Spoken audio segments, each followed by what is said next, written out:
NASA has a top-tier job opening for a planetary protection officer, a position you've likely never heard of and that might, at first glance, sound like something of a joke.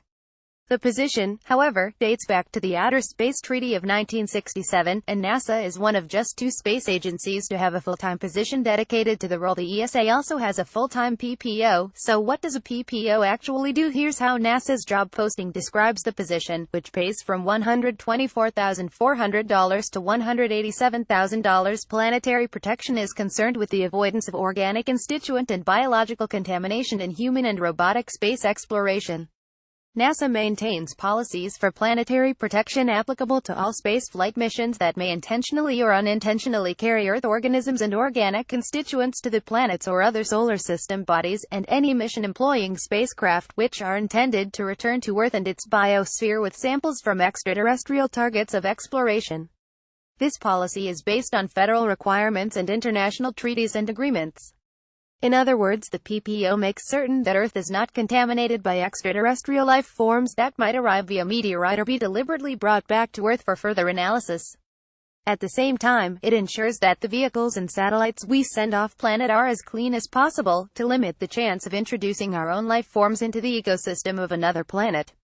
This means the PPO is effectively involved in many of the considerations that go into planning a remote exploratory mission, from ensuring that the vehicles on the launch pad have been sterilized or as close as is plausible to planning the route the spacecraft will take. This self-portrait of NASA's Curiosity Mars rover shows the vehicle at the Big Sky site, where its drill collected the mission's 5th taste of Mount Sharp. Image credit NASA's Alcatraz. NASA has good reason to be careful. The last thing we would want is to detect life somewhere in the solar system, only to find that it was something from Earth that had managed to survive on a different moon or planet.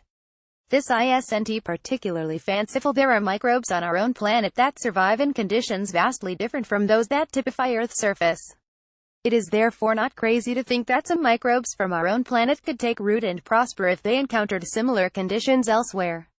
Similarly, alien microbial life could potentially take root here, and some have argued that life on Earth was transplanted here from elsewhere, a theory known as panspermia.